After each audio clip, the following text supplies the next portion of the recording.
Alright, so I'm back. I switched my mic over, my Zoom H2N. It's on the table right now. It is in 4-channel mode, so it's recording 2 channels at once. It's recording the overall atmosphere sound and also the mic inputs, also some other atmosphere sounds. So if my audio sounds a little bit weird, sorry about that. I'm gonna try my hardest not to move the Zoom H2N and talk in the direction, but we're gonna go ahead and get started.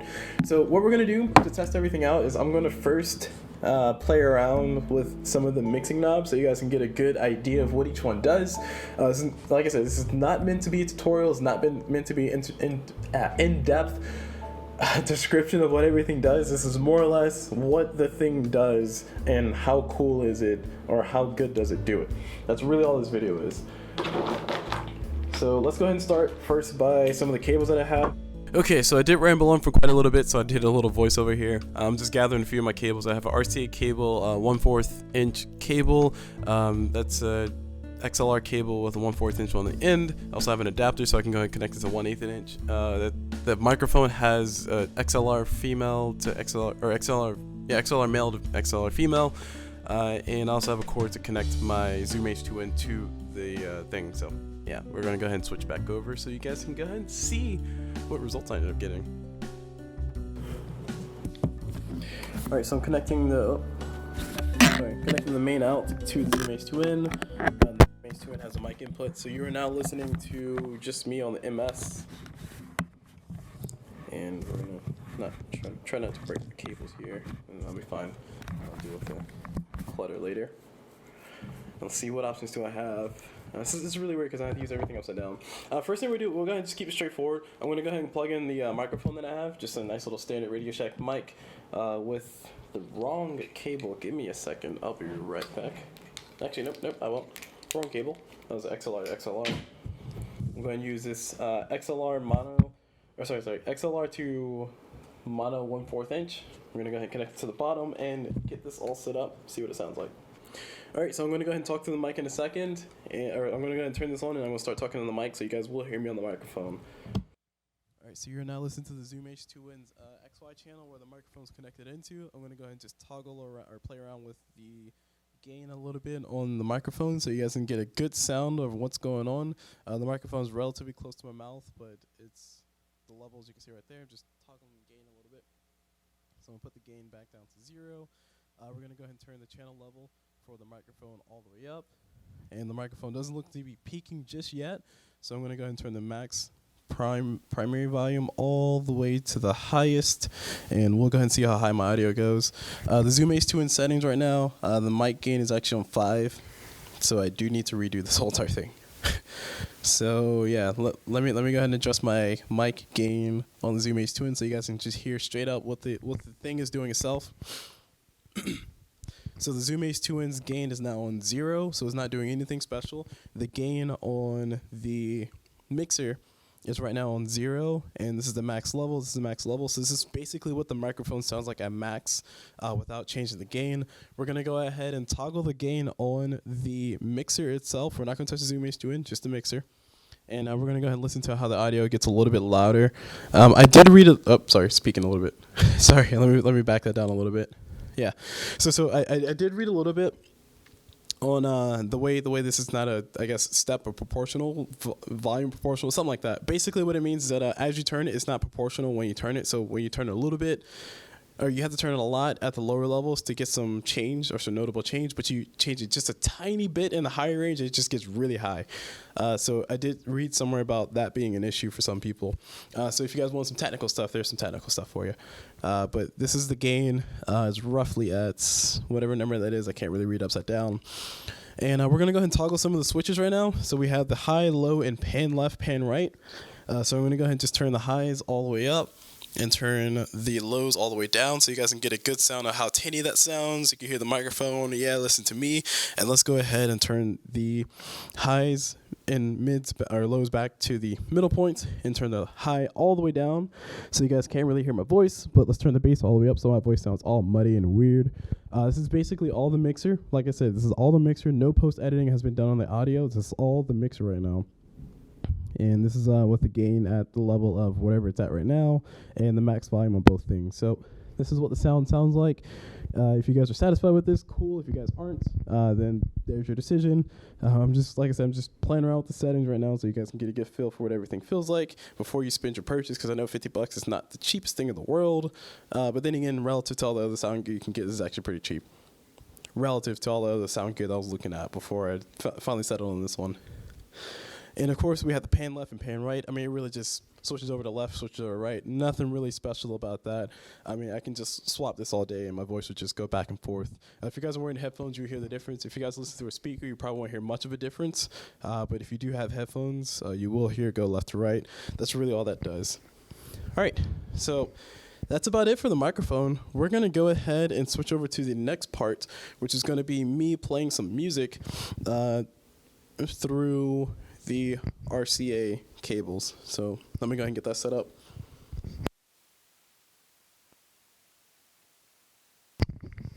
Okay, all right, so I'm back right now on the microphone. You guys are listening to the Zoom H2N with the mic audio coming through the mic here. So this is all going through the mixer. Once again, I'm going to try to stay as much to the mixer as I possibly can because my Zoom H2N settings aren't really all that ideal right now for me speaking. But I got my cell phone set up over here. You guys probably won't be able to see the screen all that well, but don't worry about it. I'm just playing some very generic music. This is all music by, I think McLeod. I'll put the information in the description so if you guys want to check out the song. But I'm going to go ahead and play the first song. The song is now going to go ahead and just once, whatever. So the sound is now playing through the phone. So the phone's playing sound into the mixer. The mixer is turned all the way down right now. So what I'm going to do is I'm going to gradually just turn up the sound, and you guys will hear. Actually, let me make sure my phone's turned to max. All right, so my phone's turned to max. The mixer has the volume all the way down to max, or all the way down to min, and the Zoom H2N is not hearing anything. So you're not really hearing anything about my voice right now. So let's go ahead and turn the music up so you guys can hear it. And all I'm doing right now is I'm just playing with the little tuner on the mixer, and now you can hear the music. Of course, I can turn it down, and if I really wanted to, I can bring it back up. I can pull it all the way to max, and of course, I can bring it down. And we can go ahead and do some playing with the highs and lows. It pretty much does the same exact thing, but let's go ahead and do it anyway.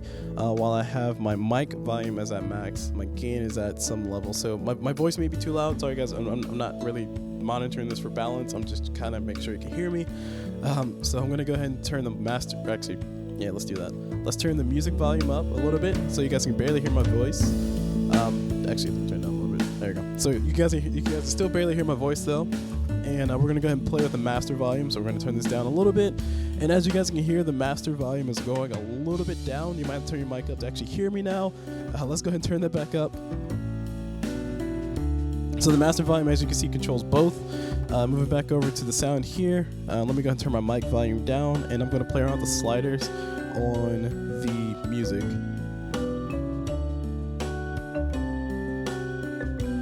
So here's the high.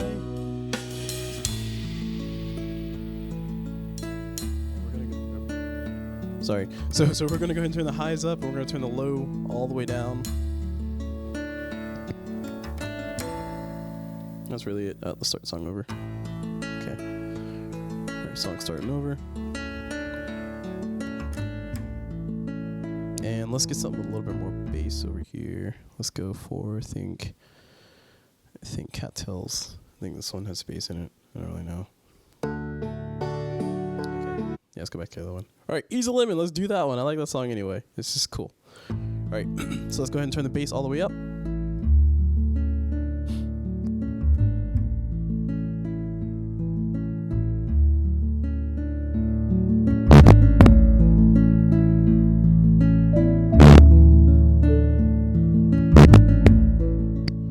Okay, and that's really about it. Like I said, the other sliders, they turn it left and right. I can actually do some really cool things, like turn this all the way to the left and turn my microphone all the way to the right. So if you guys are listening on headphones, you hear my sound on the one side and you hear the music on the other side, which is, really cool. I just like the fact that I can do that. I probably won't actually use that in any practical application, but I do have the option, and the option is always the coolest thing. So those are the sliders in real time, just going back and forth. I'm going to go ahead and try to see if I can set up see if I can get music playing through both sides, so you can just hear me playing around with the sliders. I will have to mess up with, I will have to mess with the gain a little bit on the Zoom H2N, so be aware of that. There will be some bias in this. So let me go ahead and switch that over and get that all set up. 1/4 inch to converter for 1/4 to 1/8, and this 1/4 to 1/8, just to make things not as cluttered, I'm gonna go ahead and move my phone and get my laptop in frame so you guys can see it right there. And we're gonna connect this into my laptop. Laptop's gonna ask me a question. I'm gonna answer the question with an answer. And man, this is looking messy already. All right, let's get that like that. So the phone is there. There you go. So you guys can see the phone. Now you can actually see everything on the screen. But all right, so I'm on my laptop right now. I'm gonna go ahead and go to the desktop and open up the music.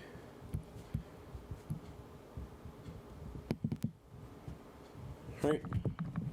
And I think the song I want to play is Soul High by Ryan Little. Ryan Little, you're awesome. Keep doing what you're doing. All right. So right now I have music playing through my laptop. I don't have music playing through my phone yet, so I'm going to go ahead and start the music through my phone. And we use the same song, just to be simple. So both songs are playing. I'm going to go turn the mixer, or turn the volumes all the way down. And we're going to turn the mixer on. So the mixer is now on. You guys are going to be hearing audio through my Zoom H2N. And also keep in mind, this is going to be a little bit different from before. My Zoom H2N, I did have to turn the gain back up so you guys can actually hear my voice in the audio. Sorry about that. So it's going to be a little bit biased. Actually, you know, let's not do that. Let's just keep this. Let's keep this all static. So what I do is I went to my Zoom H2N. I'll just boost the volume later in post editing. So my speaking volume right now will be boosted. But the music coming into the mixer will not be boosted. I will keep that unedited. It will just be the raw audio that you got from there. And let's go and start both songs back over because I yapped on for too long. Alright, so both devices are playing music. We got music coming from the phone over here. We got music coming from the laptop. The laptop is connecting to the mic audio, so let's go and turn that up a little bit so you guys can hear the sounds coming up from that. And as you can see, the gain is up. Yep, and we can also, this is really cool because I can also mess with the bass a lot more now. So it's going to lows up. And it sounds muddy, I know, sorry. I'm just figuring out the sounds here.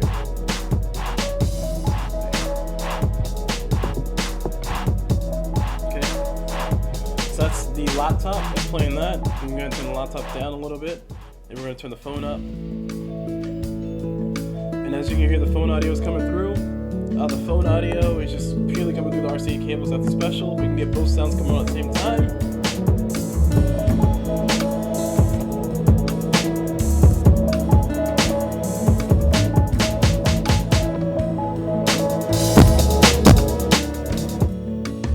And one other thing I noticed too is because you have the gain knob on the side of the mic, you can actually get your audio up really high. Just listen to this. So this is the laptop.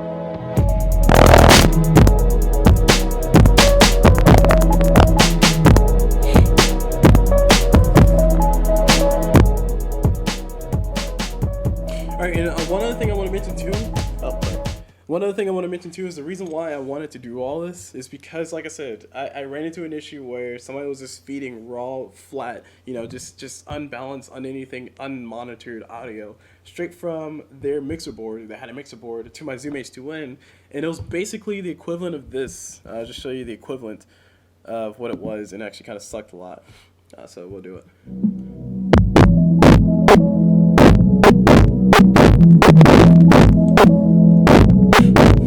So basically, I recorded the awesome audio,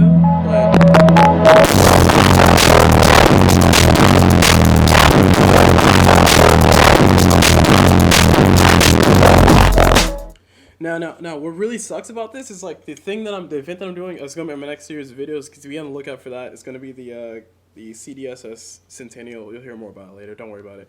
But like the fact that I recorded an event, like live music was being played by a band, and the band did a really good job, and I was actually getting a direct feed from the board that was mixing the sound to my Zoom H2N, which was great because anytime you can capture the pure audio where it's just no interference, no crowd, no nothing, just a straight up audio, it's always a good thing because you can do whatever you want with that. You can do some creative things. I found you can do a lot of creative things. and it's really a bummer that like all the audio is unusable. It's completely unusable because it peaks so much during the whole entire audio, especially during the big parts of the songs, that it's just flat out unusable. There's nothing I can do about it. I can go and try to repair it, but it really sucks to come from an event like that where I did a lot of audio recording, about roughly 20 hours of audio recording, and only 10 hours is usable. And that also puts on another case. If you guys are going to buy this product, I would highly recommend this product for now. I haven't used it in the field. The battery life is roughly 4 hours, so I think this is a very solid product because it allows me to do everything that I want to do with what I need to do. So it allows me to do all the stuff that I want to do. It's portable. It's battery operated. You can hook it up to your laptop if you want, or hook up to your computer using a USB, which I'm not going to bother testing. I have absolutely no intention of using it that way. Sorry for anybody who wants to use it that way and want to find out more about it. I might do a follow-up video if you guys really want me to. But the main thing is it just sucks a lot to have so much audio that's completely unusable because of that. So that's the reason why I wanted to spend the money on this mixer. I do think it was well worth the price of $50 for some good audio. Just to put that in perspective, I paid about $150 for my Zoom H2N, which I think MSRP for the Zoom 2N, it goes for $200 anyway, but it goes $150 on Amazon. So it's a really quality mixer, or it's a really quality recorder over here. I would highly recommend this too. And this mixer is going to be a perfect complement to the Zoom H2N, because in those situations where somebody says, hey, I can't really balance the audio, I can say, hey, no worries. You can just go ahead and feed me the audio into this. I'll feed the audio from here to there, and we'll go ahead and go about our day. And as you guys can see, the setup is not too terribly complicated. It's a little tiny board. I can put this in my bag, and my bag will be fine. My only concern really is just when I put this in my bag. I mean, it's sturdy, yes, and the buttons, they don't seem like they're going to fall off anytime soon. But my only concern is, like, when I put this in my bag, will the buttons become, maybe a little bit compromised because they might get pushed around a lot and they might, get loose, and that's going to really suck if that happens. But I would definitely gladly, at this point, because I haven't really used it out in the field yet, my first impression is the whole entire device, I would definitely be more than happy to buy this product again. Hopefully I won't have to, but if it does break because of some negligence on my side, I will be more than happy to buy this product again. I'll probably recommend it. If you guys want to hear more, I'll go ahead and just do some little fun mix in here with both songs. These songs are not related at all. One is like a super high bass, nice chill song, and the other one's like a super mellow bloop-de-bloop song. I mean, I really don't know. So let's go ahead and do some fun mixing. All right, so I'm gonna go ahead and turn the audio back up on both of these, and let's see how CulBlu does when he mixes things.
So no shenanigans. I'm gonna go ahead and cut it out there. Yes, these products I would recommend. Yes, both this and that. I mean, I guess I advertised this a little bit, but yes, I would recommend this. This is the PAD20MUX or MXU, also known as the 5-channel mixer from Pyle. So definitely go check it out. Like I said, I haven't used it in the field, so take everything I say with a grain of salt, please. Also keep in mind, I'm not a professional mixer. I don't think you can use this as being a DJ. The best you can do is just attune some audio sounds. So this is more for like the long-term stuff. I was just playing around with the little sound knobs there, and you can't really do some cool slider things. They do have ones with sliders though, so I would probably recommend those if you want to go check those out. But for the most part, I would recommend this product. This does everything that I needed to do, and this would probably save my tail in the future because I can control those audio levels, and I can make sure I don't get peaked audio during my whole entire recording session. So, yeah, I'm looking forward to more of this product. I mean, I just like the fact that I have so many options right now. It's just, look at it. Small, basically the size of my hand. To give you guys a good scale of the size, I should probably get like $1 or something. We go find money. I'll be right back. Okay, all right. So just to give you guys a quick idea of the scale. This is $1. It's about, I mean, it sits right on top of $1. So there's, let's turn autofocus on. Oh. There you go. So there's $1 right there to the side. US dollar. That's a little bit shorter than $1. And width-wise, it's just a little bit over half of the width of $1, or not the width, half the length of $1. And thickness, let's go ahead and use this side too. It's about half, roughly half. It looks about half. I'll let you guys be the judge of that. It's about roughly half the width of $1, I guess. So there you go. So pretty cool product. I would highly recommend it. Like I said, I think it's going to save my butt on a lot of projects. It's going to be awesome to have a nice extra tool, a nice extra thing for me to fool around with, so I can have my own audio controls, and I will not be held only to the whim of the sound mixer that day. I will also have my own controls. So it's really nice to have that peace of mind. So anyway, hope you guys enjoyed this video. I would highly recommend you buy this product. $50 right now on Amazon. I think it says the MSRP is for $150, $160. I mean, sure, whatever. I don't think I would ever spend that much on a mixer, but I am not an audio enthusiast. Keep that in mind. I am just a nooblet who just wants some control over his audio. I don't want to get into the details. So, like I said, I'm happy with my purchase. I think you guys will be happy with your purchase if you buy this. And I hope you found this video informative. So, that's it for this video. Hope you guys enjoyed, and as always, I will see you guys whenever.